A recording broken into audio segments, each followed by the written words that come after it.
ನಡುವೆ ಕಾಂಗ್ರೆಸ್ ಬಿಜೆಪಿ ಮಧ್ಯೆ ಕೂಡ ಇದು ದೊಡ್ಡ ಮಟ್ಟದ ವಾಕ್ಸಮರಕ್ಕೂ ಕಾರಣ ಆಗಿದೆ. ಹಾಗಂತ ಹೇಳಿ ಆಯಾ ಪಕ್ಷದ ಒಳಗೆ ಎಲ್ಲವೂ ಸರಿ ಇದೆಯಾ, ಆಂತರಿಕವಾಗಿ ಏನು ಬೆಳವಣಿಗೆಗಳೇ ಇಲ್ವಾ ಅಂತ ನೋಡಿದ್ರೆ ಖಂಡಿತವಾಗ್ಲೂ ಕಾಂಗ್ರೆಸ್ನಲ್ಲೂ ಕೂಡ ದೊಡ್ಡ ಮಟ್ಟದ ಬೆಳವಣಿಗೆಗಳು ಆಗ್ತಾ ಇದೆ. ಕಾಂಗ್ರೆಸ್ನಲ್ಲಿ ಕುರ್ಚಿ ಕದನ ಕ್ಷಣ ಕ್ಷಣಕ್ಕೂ ಸಸ್ಪೆನ್ಸ್ ಅನ್ನ ಕ್ರಿಯೇಟ್ ಮಾಡ್ತಿದೆ. ಸದ್ಯಕ್ಕೆ ಕುರ್ಚಿ ಬದಲಾವಣೆ ಇಲ್ಲ ಅಂತ ನಿನ್ನೆ ಎಐಸಿಸಿ ಅಧ್ಯಕ್ಷ ಮಲ್ಲಿಕಾರ್ಜುನ ಖರ್ಗೆ ಹೇಳಿದ್ರು. ಆದ್ರೆ ಇವತ್ತು ಅದೇ ಖರ್ಗೆ ಹೇಳಿರುವ ಮಾತು ಹೊಸ ಬದಲಾವಣೆಯ ಚರ್ಚೆಗೆ ಮರುಜೀವ ಕೊಟ್ಟಿದೆ. ಹೀಗಾಗಿ ಒಂದಷ್ಟು ಗೊಂದಲವೂ ಕೂಡ ನಿರ್ಮಾಣವಾಗಿದೆ. ಬದಲಾವಣೆ ವಿಚಾರದಲ್ಲಿ ನಿನ್ನೆ ಮಲ್ಲಿಕಾರ್ಜುನ ಖರ್ಗೆ ಒಂದು ಮಾತು ಹೇಳಿದ್ರು. ಇವತ್ತು ಖರ್ಗೆ ಹೇಳಿರುವ ಮಾತುಗಳು ಈಗ ಕಾಂಗ್ರೆಸ್ನಲ್ಲಿ ಕುತೂಹಲವನ್ನ ಮೂಡಿಸಿದೆ, ನಿಗೂಢತೆಯನ್ನು ಕೂಡ ಮೂಡಿಸಿದೆ. ಬಟ್ ಈಗ ಪ್ರಶ್ನೆನೇ ಉದ್ಭವಿಸೋದಿಲ್ಲ. ಈಗಾಗಲೇ ಇಲ್ಲಿ ಚೀಫ್ ಮಿನಿಸ್ಟರ್ ಇದ್ದಾರೆ.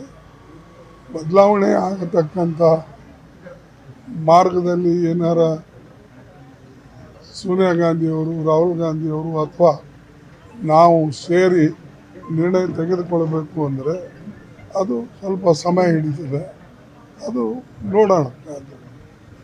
मैंने ये कहा कि जो रोज उठ के बदलाव बदलाव बदलाव सी इसका निर्णय हम तीनों मिलके लेंगे. मैं एज ए AICC प्रेसिडेंट और Sonia Gandhi ji as a CPP president और LOP Rahul Gandhi leader of the opposition high command में बहुत हम विचार विनिमय करते हैं.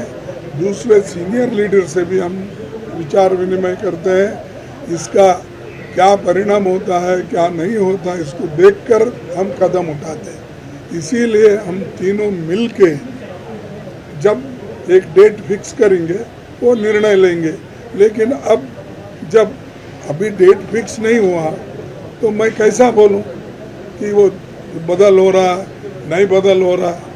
तो जब होगा तो ज़रूर मैं आप लोगों को बताऊंगा.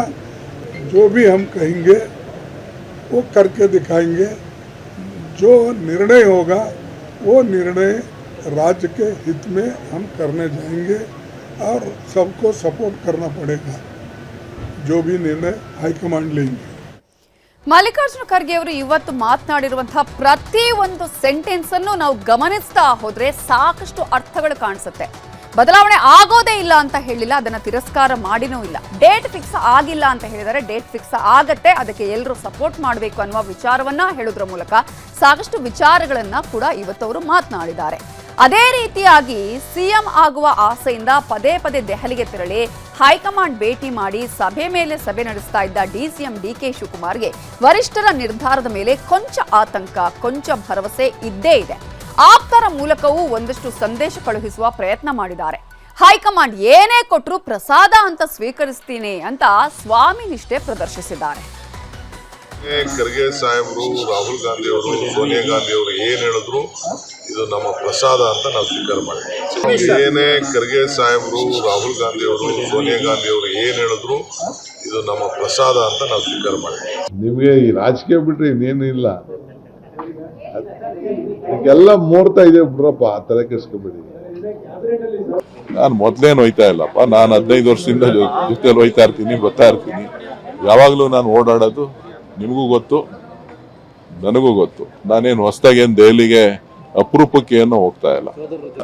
ಅಧ್ಯಕ್ಷರವರು ಅವ್ರೇನು ಹೇಳ್ತಾರೆ ಅದರಂತೆ ಪಕ್ಷ ನಡ್ಕೊಳ್ತಾರೆ. ಸಿಎಂ ಕುರ್ಚಿ ಬದಲಾವಣೆ ಬಗ್ಗೆ ಹೈಕಮಾಂಡ್ ನಡೆ ನಿಗೂಢವಾಗ್ತಿದೆ. ವರಿಷ್ಠರು ಯಾವಾಗ ಯಾವ ನಿರ್ಧಾರ ಕೈಗೊಳ್ತಾರೋ ಅನ್ನೋ ಕುತೂಹಲ ಸಚಿವರು ಹಾಗೂ ಸಚಿವ ಆಕಾಂಕ್ಷಿಗಳಿಗೆ ಇದ್ದೇ ಇದೆ. ಈ ಮಧ್ಯೆ ಒಂದಷ್ಟು ಮಂದಿ ಪಟ್ಟಕ್ಕಾಗಿ ಪ್ರಯತ್ನ ಮಾಡ್ತಾನೇ ಇದ್ದಾರೆ. ಆಕಾಂಕ್ಷಿಗಳ ಪಟ್ಟದ ಪಟ್ಟು ಕೂಡ ಬಹಳ ಜೋರಾಗಿ ಸಾಗಿದೆ. ಸದ್ಯಕ್ಕಂತೂ ಸಿಎಂ ಬದಲಾವಣೆ ಇಲ್ಲ ಅನ್ನುತ್ತಲೇ ಪುನಾರಚನೆಯತ್ತ ಕಣ್ಣನ್ನ ನೆಟ್ಟಿದ್ದಾರೆ ಸಚಿವ ಆಕಾಂಕ್ಷಿಗಳು. ಹೊಸ ಸಂಪುಟವನ್ನ ಸೇರ್ಬೇಕು ಅಂತ ಹೇಳಿ ಲಾಬಿ ಮಾಡ್ತಿದ್ದಾರೆ ಆಲ್ರೆಡಿ ಹಿರಿಯ ಶಾಸಕರು. ಅದೇ ಕಾರಣಕ್ಕಾಗಿ ಹಿಂದೆ 20 ಶಾಸಕರು ಹೋಗಿದ್ರು. ಇದೀಗ ಮೇ 5 ಅಥವಾ ಮೇ 7ರಂದು ದೆಹಲಿಗೆ ಪ್ರಯಾಣ ಮಾಡೋದಕ್ಕೆ ಹಿರಿಯ ಶಾಸಕರು ತಯಾರಿ ಮಾಡ್ಕೊಳ್ತಾ ಇದ್ದಾರೆ. ದೆಹಲಿಗೆ ಭೇಟಿ ಕೊಡುವ ಶಾಸಕರ ಪಟ್ಟಿಯನ್ನ ಅಶೋಕ್ ಪಟ್ಟಣ್ ಅವರು ತಯಾರಿ ಮಾಡ್ಕೊಳ್ತಾ ಇದ್ದಾರೆ. ಸುಮಾರು 50ಕ್ಕೂ ಹೆಚ್ಚು ಶಾಸಕರು ನಾವು ದೆಹಲಿಗೆ ಹೋಗ್ತೇವೆ ಅಂತ ಹೇಳಿದ್ದಾರೆ ಅಶೋಕ್ ಪಟ್ಟಣ್. ಕಳೆದ ಬಾರಿ 20 ಶಾಸಕರು ದೆಹಲಿಗೆ ಭೇಟಿ ಕೊಟ್ಟಿದ್ರು. ಅಧ್ಯಕ್ಷರನ್ನ ಭೇಟಿ ಮಾಡಿ ಸಚಿವ ಸ್ಥಾನಕ್ಕೆ ಬೇಡಿಕೆಯನ್ನು ಕೂಡ ಇಟ್ಟಿದ್ರು. ಇದೀಗ 50ಕ್ಕೂ ಹೆಚ್ಚು ಶಾಸಕರು ದೆಹಲಿಗೆ ಭೇಟಿಯನ್ನ ಕೊಡೋದಕ್ಕೆ ಚಿಂತನೆಯನ್ನ ಮಾಡಿದ್ದಾರೆ. 2 ಬಾರಿ, 3 ಬಾರಿ, 4 ಬಾರಿ, 5 ಬಾರಿ ಹೀಗೆ ಗೆದ್ದ ಶಾಸಕರ ಲಿಸ್ಟ್ ಅನ್ನ ಅಶೋಕ್ ಪಟ್ಟಣ್ ಮಾಡ್ತಾ ಇದ್ದು, ಮೇ 4ರಂದು ಫಲಿತಾಂಶ ಹೊರ ಬೀಳುತ್ತಲೇ ದೆಹಲಿ ಕಡೆ ಪ್ರಯಾಣವನ್ನ ಬೆಳೆಸಲಿದ್ದಾರೆ. ಈ ಬಾರಿ ಲಿಸ್ಟ್ಗೆ ಹೊಸದಾಗಿ ಗೆದ್ದವರು ಸೇರುವಂತಹ ಸಾಧ್ಯತೆಗಳು ಕೂಡ ಕಂಡು ಬರ್ತಾ ಇದೆ. ಇದು ಕಾಂಗ್ರೆಸ್ನ ಬೆಳವಣಿಗೆಗಳ ಕಥೆಯಾದರೆ, ದಾವಣಗೆರೆ ದಕ್ಷಿಣ ಉಪಚುನಾವಣೆಯಲ್ಲಿ ಮುಸ್ಲಿಂ ನಾಯಕರಿಗೆ ಟಿಕೆಟ್ ತಪ್ಪಿದ್ದು ಕಾಂಗ್ರೆಸ್ನಲ್ಲಿ ಭಾರಿ ಹಲ್ಚಲನ್ನ ಸೃಷ್ಟಿ ಮಾಡಿತ್ತು. ಇದರಿಂದ ಮುಸ್ಲಿಂ ಸಮುದಾಯ ಅಕ್ಷರಶಃ ಸಿಡಿದೆದ್ದಿತ್ತು. ತಮ್ಮ ವಿರುದ್ಧವೇ ಮುಸ್ಲಿಂ ಸಮುದಾಯ ತಿರುಗಿ ಬೀಳೋದನ್ನ ಕಾಂಗ್ರೆಸ್ ನಾಯಕರು ಕನಸು ಮನಸ್ಸಲ್ಲೂ ಯೋಚನೆ ಮಾಡಿರಲಿಲ್ಲ. ಇವೆಲ್ಲದರ ಮಧ್ಯೆ ಇದೀಗ ಮುಸ್ಲಿಂ ಸಮುದಾಯದ ಓಲೈಕೆಗೆ ಸರ್ಕಾರ ಮುಂದಾದಂತಿದೆ. ಸಮುದಾಯಕ್ಕೆ ಭರ್ಜರಿ ಗಿಫ್ಟ್ ಕೊಟ್ಟಿದೆ. ಉಪಚುನಾವಣೆ ಟಿಕೆಟ್ ಅಸಮಾಧಾನದಿಂದ ಬೇಸರಗೊಂಡ ಅಲ್ಪಸಂಖ್ಯಾತರ ಮನವೊಲಿಕೆಗೆ ಸರ್ಕಾರ ಬೃಹತ್ ಯೋಜನೆಯನ್ನ ಘೋಷಣೆ ಮಾಡಿದೆ. 600 ಕೋಟಿ ರೂಪಾಯಿ ವೆಚ್ಚದ ಯೋಜನೆಗೆ ಸಂಪುಟ ತೀರ್ಮಾನ ಮಾಡಿದ್ದು, ಅಲ್ಪಸಂಖ್ಯಾತರು ವಾಸಿಸುವ ಕಾಲೋನಿಗಳ ಅಭಿವೃದ್ಧಿಗೆ ನಿರ್ಧರಿಸಲಾಗಿದೆ. ಇದರ ಲಾಭ ದಾವಣಗೆರೆ ಮಾತ್ರ ಅಲ್ಲ, ರಾಜ್ಯದ ಎಲ್ಲಾ ವಿಧಾನಸಭಾ ಕ್ಷೇತ್ರಗಳ ಅಲ್ಪಸಂಖ್ಯಾತರ ಕಾಲೋನಿಗಳಿಗೂ ಸಿಗಲಿದೆ. ಈ ಬಗ್ಗೆ ರಾಜ್ಯ ಸಚಿವ ಸಂಪುಟ ಸಭೆಯಲ್ಲಿ ಮಹತ್ವದ ತೀರ್ಮಾನವನ್ನ ಕೈಗೊಳ್ಳಲಾಗಿದೆ. ಅಲ್ಪಸಂಖ್ಯಾತರ ಕಲ್ಯಾಣ ಹಜ್ ಮತ್ತು ವಕ್ಫ್ ಇಲಾಖೆ, ಅಲ್ಪಸಂಖ್ಯಾತರ ಕಲ್ಯಾಣ ಇಲಾಖೆಯಲ್ಲಿ ರಾಜ್ಯದ ವಿಧಾನಸಭಾ ಕ್ಷೇತ್ರಗಳಲ್ಲಿ ಅಲ್ಪಸಂಖ್ಯಾತರು ವಾಸಿಸುತ್ತಿರುವ ಕಾಲೋನಿಗಳ ಅಭಿವೃದ್ಧಿಗೆ 600 ಕೋಟಿ ರೂಪಾಯಿಗಳ ಕ್ರಿಯಾ ಯೋಜನೆಯನ್ನು ರೂಪಿಸಿ ಕಾಮಗಾರಿಗಳನ್ನು ಅನುಮೋದಿಸಿದ್ದೇವೆ. ಅಲ್ಪಸಂಖ್ಯಾತರ ಕಲ್ಯಾಣ ಹಜ್ ಮತ್ತು ಮುಸ್ಲಿಂ ಕಾಲೋನಿಗಳ ಅಭಿವೃದ್ಧಿಗೆ 600 ಕೋಟಿ ರೂಪಾಯಿ ಹಣ ಕೊಡ್ತಿರೋದಕ್ಕೆ ಬಿಜೆಪಿ ನಾಯಕರು ತಿರುಗಿ ಬಿದ್ದಿದ್ದಾರೆ. ಸರ್ವರಿಗೂ ಸಮಪಾಲು ಸಮಬಾಳು ಅಂತಾರೆ. ಮುಸ್ಲಿಂ ವೋಟ್ ಬ್ಯಾಂಕ್ಗಾಗಿ ಹಿಂದೂಗಳಿಗೆ ಅನ್ಯಾಯ ಮಾಡಲಾಗ್ತಿದೆ. ಕಾಂಗ್ರೆಸ್ ಗೆಲ್ಲೋದಕ್ಕೆ ಹಿಂದೂಗಳು ಮತ ಹಾಕಿಲ್ವಾ ಅಂತ ಪ್ರಶ್ನೆ ಮಾಡಿದ್ದಾರೆ.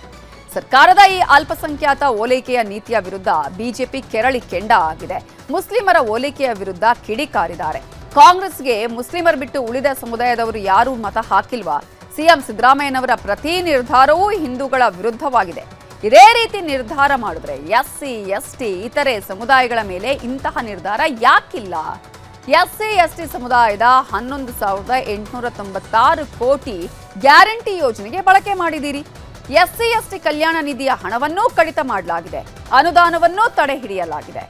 ಎಸ್ಸಿ, ಎಸ್ಟಿಗೆ ಸೇರಿದ 39,000 ಕೋಟಿ ಹಣ ಬೇರೆ ಕಡೆ ಬಳಸಿಕೊಳ್ಳಲಾಗಿದೆ ಅಂತ ಬಿಜೆಪಿ ನಾಯಕರು ಹೇಳಿದ್ದಾರೆ. ಕಾಂಗ್ರೆಸ್ ನಾಯಕರ ನಿರ್ಧಾರಕ್ಕೆ ಬಿಜೆಪಿ ನಾಯಕರು ಈ ರೀತಿಯಾಗಿ ಆಕ್ರೋಶ ವ್ಯಕ್ತಪಡಿಸಿದ್ದಾರೆ. ಓನ್ಲಿ ಮೈನಾರಿಟಿ ಕಮ್ಯುನಿಟಿಗೆ ಮಾತ್ರ 600 ಕೋಟಿ ಅಂತ ಕ್ಯಾಬಿನೆಟ್ ಅಲ್ಲಿ ಸ್ಪೆಷಲ್ ಆಗಿ ತೀರ್ಮಾನ ಮಾಡಿದ್ದಾರೆ. ಪಾರ್ಶಾಲಿಟಿ, ವೋಟ್ ಪಾಲಿಟಿಕ್ಸ್ಗೋಸ್ಕರ ಮಾಡ್ತಾ ಇದ್ದಾರೆ. ಇದು ಸಿದ್ದರಾಮಯ್ಯನವರ ಚಾಳಿ.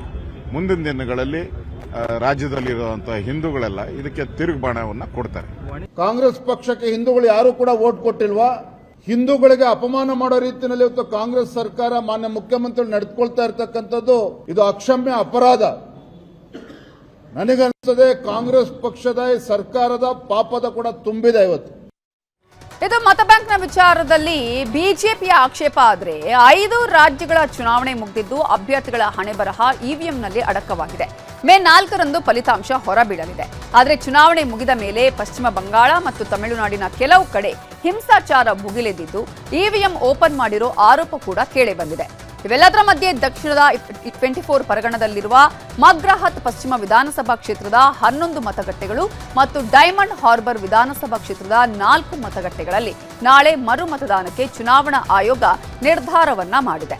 ಇನ್ನು ಕೋಲ್ಕತ್ತಾದ ನೇತಾಜಿ ಒಳಾಂಗಣ ಕ್ರೀಡಾಂಗಣದಲ್ಲಿ ಸ್ಟ್ರಾಂಗ್ ರೂಮ್ ಅನ್ನ ಹೊರಗೆ ಇಡಲಾಗಿದ್ದು, ಹೊರಗೆ ಟಿಎಂಸಿ ನಾಯಕರು ಪ್ರತಿಭಟನೆ ಮಾಡಿದ್ದಾರೆ. ಸ್ಟ್ರಾಂಗ್ ರೂಮ್ನಲ್ಲಿ ಇವಿಎಂಗಳನ್ನು ಓಪನ್ ಮಾಡಿದ್ದಾರೆ ಅಂತ ಟಿಎಂಸಿ ಬಿಜೆಪಿ ವಿರುದ್ಧ ಪ್ರತಿಭಟನೆ ನಡೆಸಿದೆ. ಟಿಎಂಸಿ ನಾಯಕರಾದ ಕುನಾಲ್ ಘೋಷ್, ಶಶಿ ಪಂಜಾ ಪ್ರತಿಭಟನೆ ಮಾಡಿದ್ರು. ಸ್ಟ್ರಾಂಗ್ ರೂಮ್ ಸೀಲ್ ಟ್ಯಾಂಪರಿಂಗ್ ಮಾಡಿದ್ದಾರೆ ಅಂತ ಆರೋಪಿಸಿ ಧರಣಿಯನ್ನ ಮಾಡಲಾಗಿದೆ.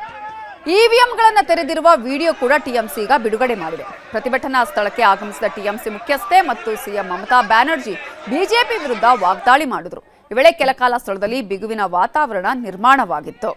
ಇನ್ನು ಪಶ್ಚಿಮ ಬಂಗಾಳದಲ್ಲಿ ಯಾವುದೇ ಸ್ಟ್ರಾಂಗ್ ರೂಮ್ಗಳನ್ನು ತೆರೆದಿಲ್ಲ ಅಂತ ಚುನಾವಣಾ ಆಯೋಗ ಹೇಳಿದೆ.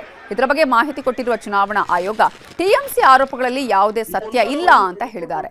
ಇವಿಎಂಗಳಲ್ಲಿ ಯಾವುದೇ ತಿದ್ದುಪಡಿ ಆಗಿಲ್ಲ ಅನ್ನುವ ಸ್ಪಷ್ಟನೆಯನ್ನು ಕೂಡ ಕೊಟ್ಟಿದ್ದಾರೆ. ಇತ್ತ ತಮಿಳುನಾಡಿನಲ್ಲಿ ಚುನಾವಣೋತ್ತರ ಹಿಂಸಾಚಾರ ಭುಗಿಲೆದ್ದಿದೆ. ಶ್ರೀರಂಗಬಳ್ಳಿಯ ಕಾಮನಾಯಕರ್ ಪಾಳ್ಯಂ ಗ್ರಾಮದಲ್ಲಿ ವಿಜಯ್ ನೇತೃತ್ವದ ತಮಿಳುಕ ವೆಟ್ರಿ ಕಳಗಂ ಪಕ್ಷದ ಪ್ರಚಾರದ ಕಚೇರಿಗೆ ಅಪರಿಚಿತರು ದುಷ್ಕರ್ಮಿಗಳು ಬೆಂಕಿ ಹಚ್ಚಿ ಸುಟ್ಟನ್ನ ಹಾಕಿದ್ದಾರೆ.